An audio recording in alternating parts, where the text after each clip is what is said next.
Hey guys, how are we doing? Hope everybody's okay. Welcome to another week. Whole new set of opportunities over the next 7 days. What could we possibly achieve with it?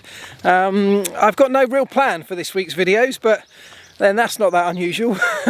Somehow though, we will get through it and we'll come up with some kind of content that I hope will be interesting, maybe even entertaining, around the kind of subjects that we're all interested in.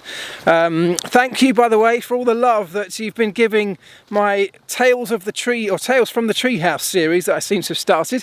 I'm loving that as much as you guys are, so it'll definitely be back. Maybe another one later this week, and I'll take on board all of your suggestions for which subject should be next. Thank you for all those. What else? Oh, if you have kids who are interested in Formula One or who have questions around Formula One, don't forget I've got a special video coming up soon with Will Buxton on this channel where the pair of us will be trying to answer your kids' questions. I did one a while back. I thought it was loads of fun. We had some great questions from some great kids, and we're going to do it again. I'm going to do it with Will this time because he's also passionate about helping kids to get into Formula One, to understand Formula One. It's a complicated subject, isn't it, quite often, Formula One? So if we can make that easy to understand in some way, maybe it'll help the next generation of Formula One fans to get involved, to get interested, and perhaps take up viewing and following our sport. That's the idea behind it. So if you've got any kids' questions like that, I really want to see a video in landscape mode from them sent to me on that email address. I'll pop the email address on the bottom of the screen and in the description of the video as well. I'll then email you back with a release form to sign so that we can use the footage. I've got loads of them already, so thank you so much. There's still definitely space for some more. And if you have emailed me a video, check your email because I've sent you back a release form and I've still got to get one or two of those back in, so I can't use it until you've done that. So, so that would be great. But in the meantime, we've got today's video, which is the regular Ask Elvis slot. Thank you very much for all the questions you guys have sent in. And without further ado, let's get through as many as we can. Welcome to another Ask Elvis.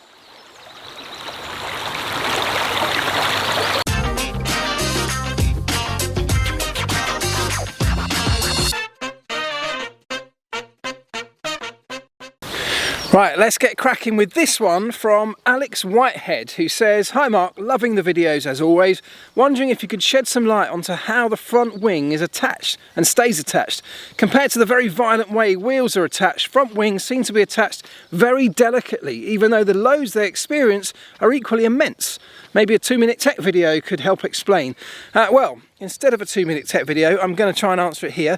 The front wing is amazing, isn't it? It seems to defy physics with the tiny surface area that the front wing main plane is attached to the nose cone with. Tiny area, isn't it?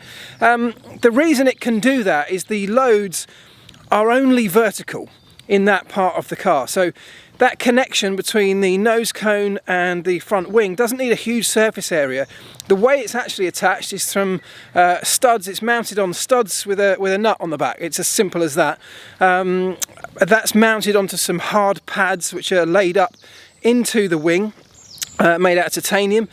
Similarly on the nose cone, and there can be spaces in between to adjust the height of the front wing so they can pack that out with shims. And then it tends to be, on some cars, it's covered with a carbon shroud, so you can't see any of that. That's the idea. The reason that it's set back so far, so the reason that the wing mounting pillars or the nose cone pillars are set back so far rearwards of the main plane, is to give the wing enough uninterrupted space, or as much uninterrupted space, to work efficiently as possible.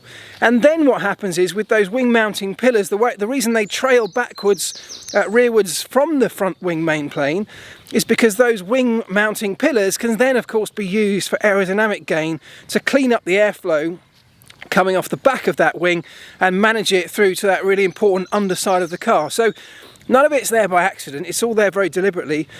But the answer to your question, Alex, is that although yes, it's extreme loads, huge amount of force, but it's all going in a vertical downwards direction.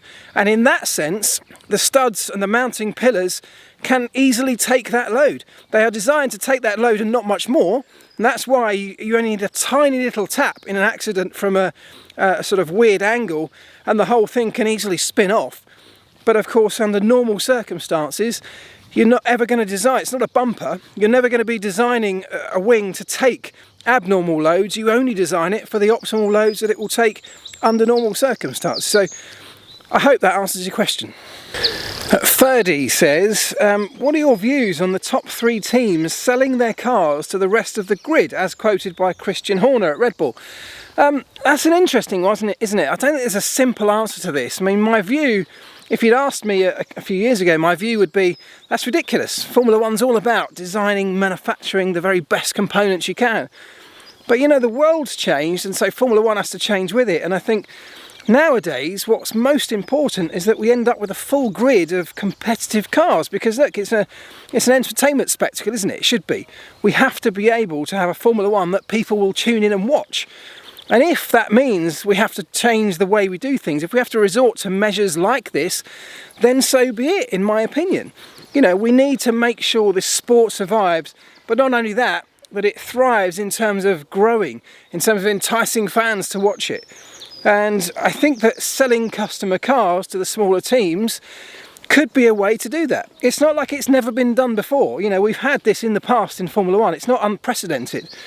So whilst the traditionalists will all kind of take the view that I openly admit I used to have, I guess kind of now it's changed a little bit.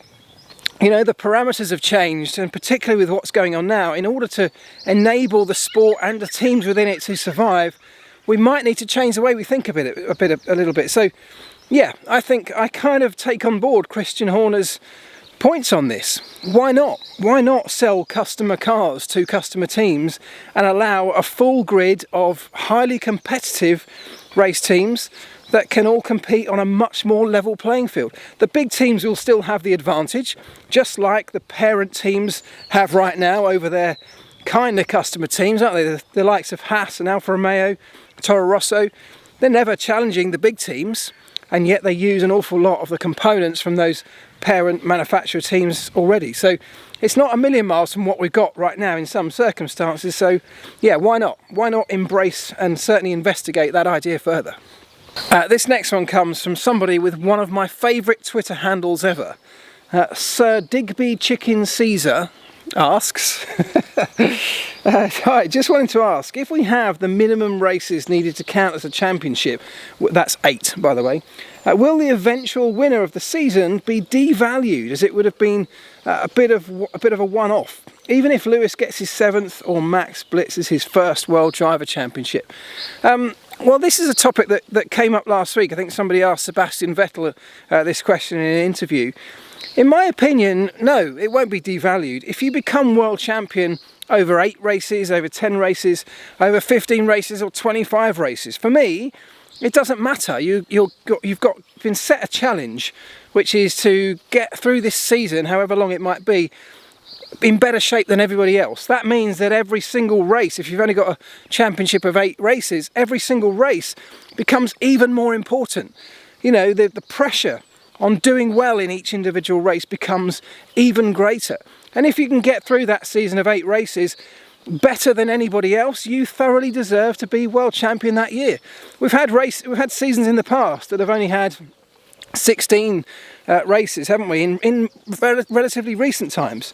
And I'm sure if you go back further than that, there's all sorts of numbers that have made up a championship. I don't think we ever look at any of those world champions and say they're less worthy than a guy who wins the championship over a 21 race season. So that's my opinion. I don't think it devalues it. I think the media, the naysayers will always say that.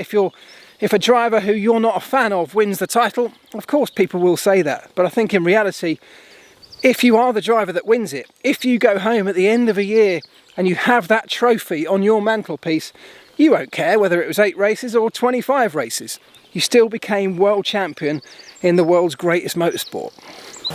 Now, since I got back from that walk, Formula One and Chase Carey have released what they call their provisional or targeted race calendar for 2020. They have an idea of cramming as many races as they can into the second half of this calendar year, starting in Austria on the 5th of July. It's then a very busy schedule right through to December, and it's moving in a geographical sense through Europe, then into Asia, then the Americas, and then finishing up in the Middle East.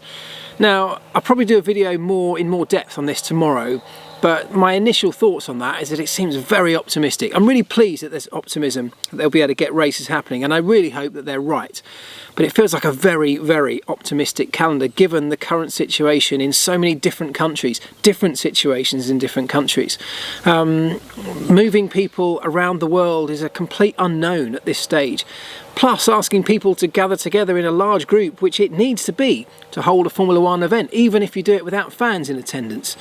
If it's not safe for fans, is it safe to ask everybody involved in Formula One to come together? Anyway, that's a subject I think probably for tomorrow's video, because I've got some more thoughts on that itself. But on the subject of the new calendar, and I'd love to know your thoughts of course on it, Simon Hill has asked this question. He says, I know that they already do regional scheduling like's being proposed to a degree, but from an environmental standpoint, would keeping this going forward have an impact, or with people and updates, would it be negligible? So Simon's talking about the idea of grouping races into their regional territories and moving the whole Formula One circus from Europe, then into the next continent, and then so on and so on. Rather than doing things like having the French Grand Prix, going to Canada, and then coming back from the Monaco Grand Prix, which is madness when you see it on paper, and so inefficient in so many ways. So should we be looking to make the whole process more efficient, like this calendar kind of does? Of course, we're doing it here out of necessity, if indeed we can do it. But the idea is that we don't want to be moving people. We want to minimise travel to the extent that the greatest extent we can, and of course want to minimise disruption so we can pack as many races into a short space of time. Could we do that going forward? Well, the problem with doing things like this, and if you look at the calendar you'll see that Bahrain at the end of the season is right next to Abu Dhabi. Now they are literally an hour or two apart from each other in terms of travel time, and the problem with that is that the organisers of each of those Grand Prix don't want another Grand Prix happening on the doorstep within a very short space of time, because if you do that, the numbers of people that will turn up to each of those races, the number of people that will fork out and pay for a ticket will just be down, because people will choose one or the other. They won't attend both. If they're at opposite ends of a calendar year, well, there's a much higher chance that big Formula One fans will indeed pay, if they can afford to go to both events. That's one of the biggest reasons that race hosts on the doorstep of each other don't want the races happening very close to each other in the same region. There are of course other considerations, and things like Abu Dhabi being a great example pays a huge premium to be the final race of the season. Australia pays a premium to be the first race. They're in contracted in to have those privileges, and that has to be considered. Some of those contracts may be long-standing or long-running. There are also climatic conditions you've got to factor in, because certain countries have pretty extreme weather at certain times of the year, so you have to avoid that. You have to try and avoid other big sporting events, big political events. There are all sorts of reasons why you can't just put a race wherever you want, whenever you want. Trying to find places like Singapore or Monaco, which you're having to shut down a city centre, Baku. There are obviously so many factors that prevent you from just doing that whenever you want to do it. So it's way more complicated than it might first seem. And Simon, to answer your question there, yes, I think it's achievable, but it's definitely not easy, and there are a load of challenges to be smoothed out if we are going to enable something like this to happen in the future. Longy says, hi Mark, I'm a new follower of your videos, really enjoying them, thanks. Something I've always wondered about is how much control over engines do customer teams have, and how much consultancy or more do they get or need from the manufacturer? So that's a good question. Welcome to the channel. Thank you very much for joining along, and thanks for your question. So what you may not know, because it's not easy to see when you're watching it on TV, because everyone's wearing the same team kit, same uniform, is that the engine manufacturers actually embed a small team of engineers at each Formula One team that's using their engines. It's a very small crew, but that crew integrates themselves inside that Formula One team. They travel with the team, they stay with the team, they essentially become part of the Formula One team, yet they're being paid by the engine manufacturer. And they're there to pretty much do everything that needs doing with the engine, and that's from assembling building it up from kit form into the finished components that then go into the car. They'll help with the installation into the car, They have engineers that are operating all of the systems related to that engine. They set the limits in terms of usage. So how many kilometers can you run the engine at high-powered modes, for example? All of that comes from the engine manufacturer. And the team, as part of the contract that they sign when they sign up for the engine supply, have to adhere to those instructions and those limits set by the engine manufacturer. So they very much work together, but the engine manufacturer is in complete control of what happens to that engine from the moment that it's designed and produced right through to the point where it eventually comes out of a Formula One car and goes back to their factory. You says, hello Elvis, how does the aerodynamic package of the car affect straight line speed? As an example, a team like Haas with that Ferrari power unit struggles with straight line speed. Okay, another question that I get asked quite a bit actually, if they've got the same engine, same with Williams and Mercedes, they've got the same engine, I mean, why are they just not as quick? Straight line speed comes down to, first of all, yes, the amount of power that you've got from your engine, so how much can you propel the car forward, but then it comes down to your efficiency, your aero efficiency of the car. And that is always a combination of how much drag that car produces combined with how much downforce it can produce. And it might seem really easy. If you want the car to go, fast in a straight line, you really need to minimize the drag. But by following a principle that minimizes takes off loads of drag, you inherently take off loads of downforce, which you do need when you get to the corners. So straight line speed is a trade-off for cornering speed in most circumstances. The best teams have the best facilities, the best engineers, the best resources to be able to fine-tune their aerodynamic package to get the very best efficiency in a straight line, but also the best amount of downforce for less drag to allow the cars to go around a circuit, around a corner quicker. And of course what they're designing for is the best overall lap time. Straight line speed is one element of what makes a Formula One car quick around a lap. The other, of course, is downforce. They can trade off against each other, and the best teams and the biggest teams, the most successful teams, are the ones that find the most efficient balance between drag and downforce, together of course with their highly powerful engine. Fox Z says, Fox or Foxy if you're American, Foxy. According to Motorsport, the FIA can bypass Ferrari with their rule change, but does Ferrari still have a veto over these issues if they wanted to use it? I guess then what you're talking about is this latest argument, I guess, about budget cap, isn't it? Ferrari at the moment seem adamant they don't want to drop the budget cap even further than it's already been talked about dropping. I talked about this in the video last week. There are a number of reasons why. Some of them are valid reasons as well. Could they just veto the FIA announcing that they're going to impose this lower budget cap for next season? The answer is it's slightly more complicated. Yes, they still have that power of veto. Yes, they could use it. It's been used in the past. In fact, it was used back in 2009 when they were last talking about putting in a budget cap from the FIA. Ferrari did use their power of veto. That was then challenged in the courts, and actually Ferrari lost. Now, looking back through the records, I don't think they lost really because their veto wasn't strong enough to overturn that. I think they lost that particular case more because there were some timing issues, there were some procedural issues that weren't quite right, and it was almost a technicality, really. However, there have been some clarifications around Ferrari's veto power, and there's one line which came out of the FIA lawyer a while back, and it relates to the power of veto only being applicable if it's in relation to a rule change that means Ferrari have to change their car. Now, that's not very official. That was a quote from an FIA lawyer, but it's the only thing we have really to go on exactly what they can and can't do with this veto.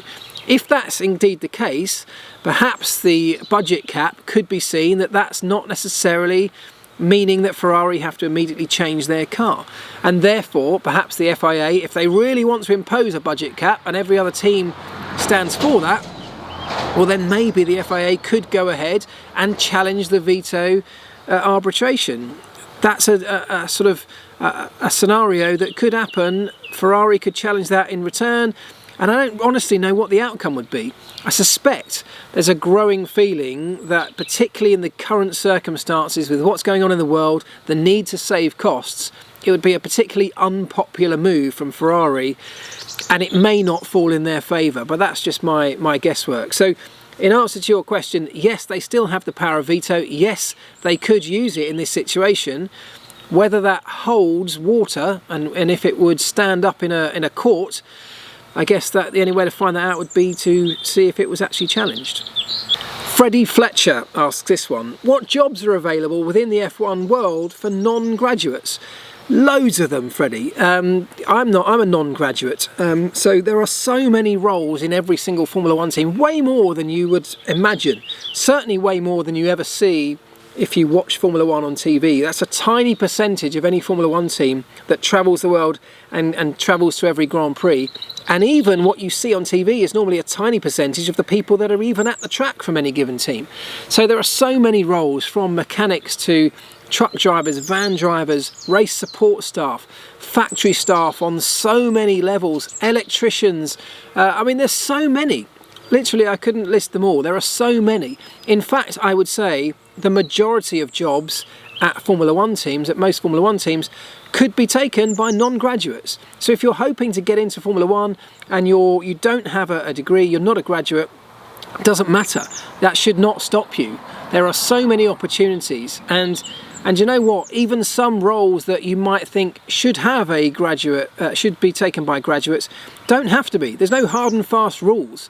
If you can prove that you are the right person, if you've got enough experience, if you've managed to build up enough experience or build up a case that you can go to a Formula One team with to prove that you're the right person for that job, then go ahead and do it. That's kind of how I got into the sport in the first place. Matt Thomas says, had the Australian GP gone ahead behind closed doors or not, we would now know a pecking order. Do you think the FIA and F1 teams would be approaching the rest of the season differently? Do points on the board change anything in terms of options, contracts, priorities, etc.? That's a really interesting thought, isn't it? Something we should explore more. Let's say we'd had the Australian Grand Prix. The outcome of that would give us a slight picture of the pecking order of teams. Not the complete picture by any stretch. We all know that we probably don't get that complete picture of the pecking order of Formula One teams or drivers for some time really into the season, but it would give us the first chance to see these cars in a competitive environment. All we've seen so far is testing, and as we all know, there are so many unknowns and unexplained scenarios in testing that still we don't really know. But what it could do is it could give a driver that does well, or a team that does well, particularly a driver. I mean, let's take Sebastian Vettel, for example, currently locked in negotiations for a new contract, as so many drivers are across the course of this year. If Sebastian had gone into Australia, probably against most expectation, and had a great result, dominated the weekend and won, let's just say, well, he's in a far greater negotiating position for his next Ferrari contract, isn't he? And I know it's only one race, but that's the mood, that's the thinking that will be in people's minds. Ferrari themselves will probably put a lot more value on Sebastian Vettel, given that he just come off the back of a great result. Equally, it could work the other way round, because if he'd had a disastrous weekend and been once again flat out beaten by Charles Leclerc, well then that situation flips on its head and he's in a really poor negotiating position. And that can go up and down the grid for everybody, can't it? I think there are a number of things that, if we'd had a race, perhaps would look a bit different, because there were so many unknowns. And I feel like right now, given that we didn't have that race and there's now this anticipation to get going, it does feel like we're starting the season whenever it gets going, whether it's in Austria on the 5th of July or not. We're going for race one, the first time we'll have seen these cars in action competitively. And that feels like quite an exciting prospect that we would have been slightly robbed of had it all gone ahead in Australia under those slightly weird circumstances. So yes, it definitely would have changed certain things. Definitely teams would have been able to assess their own performance in Australia. They'd have a huge amount more data over a race weekend, knowing how they stack up against their rivals, where their development needs to be focused. What were their weaknesses? What were their strengths? So it would have absolutely changed what happens between then and whenever we do get going again. As it happens, it didn't go that way. We never saw a race, so we're still in the unknown phase that we all were in the build-up to that Australian Grand Prix.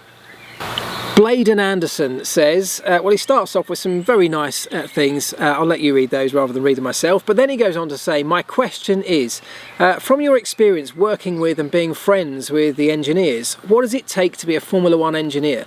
I'm interested in aerodynamics and know the qualifications needed, but I'd like to know the qualities and characteristics that you think are needed to excel. That's a really good question, and thank you for your very kind words at the start of that. I appreciate them.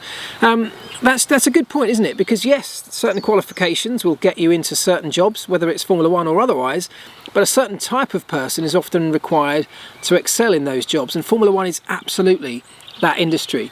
It takes the sort of person who's willing to go to the greatest lengths to get their job done, to succeed. And I know that sounds like standard advice for anything, but in Formula 1, it's got to be a job of passion rather than just a job.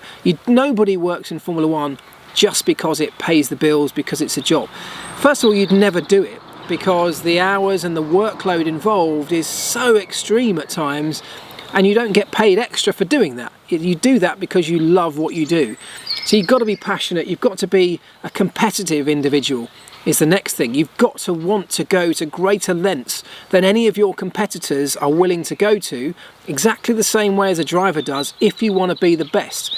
And Formula 1 is always about being the best, no matter who you are, whether you're a truck driver, a cleaner in the factory, a mechanic, an engineer, whatever. It doesn't matter. It's about being the best. That's what this industry breeds, and that is where these characters that work in this sport really do excel. They're the people. I mean, I've seen lots of people come into Formula 1, brilliant mechanics, brilliant engineers, but not be able to cope with the pressure and the environment that goes with it. So that's another thing. You need to be able to handle pressure. In fact, what I would say, and this is where I probably excelled in my opinion, I actually thrived on pressure. I worked better under pressure. Formula 1 comes with a huge amount of pressure, and you need to be able to turn that into something that drives you rather than something that holds you back. You've also got to be able to work with a lot of other people, and no matter whether you think you're the best in your particular role as an aerodynamicist or a driver or whatever it might be, you might think you're the best. You have to also be open to the fact that there are people around you that are also the best in their field, and taking advice from all of those people is an essential part of being the best at whatever it is you do. I think that's advice to go to anybody in any role anywhere. But in Formula 1, I would definitely say from my experience, the very best people are those that, yes, they have huge self-belief that they are excellent at what they do, but can't have so much self-belief that you are arrogant enough to think you can't learn anything from other people. So hopefully there's a few qualities there that that in my mind will help anybody get into Formula 1, but equally once they get there will help them to stay there and excel. That's what I always tell people, no matter what your role. Things like that are the things that set just a great mechanic or a great engineer or a great aerodynamicist aside from the very best, which is what Formula 1 is always looking for. Okay, let's wrap up with this one from Will Bennett, and he says, I've asked an esports driver this question for the sim, and I want to know how it differs in real life. What's the most important part of a car's setup? Well, Will, thanks for that question. I'm going to go out on a limb and say that the sim driver probably said it was the brakes. Because in sim racing, it does to me feel like the most important part of your feedback loop is the brakes. And if you can get a great brake pedal setup on your sim, it really does transform the way that you can drive the car.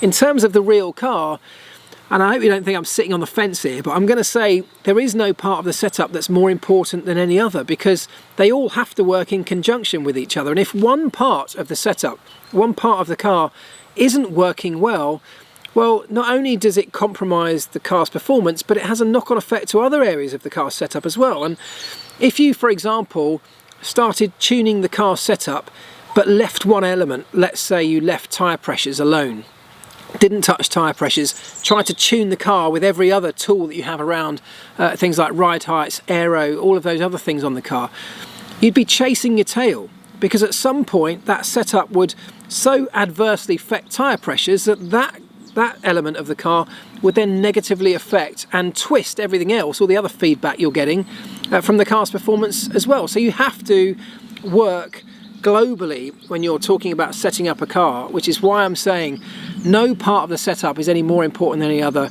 They all just have to be done together and as part of one big picture of what's going on. So I hope that doesn't feel like a cop-out. I hope it makes sense and hope it answers your question, but thank you for asking it. And also do let me know, what did the sim drivers say? Was it the brakes or was it something else? I'd love to know that.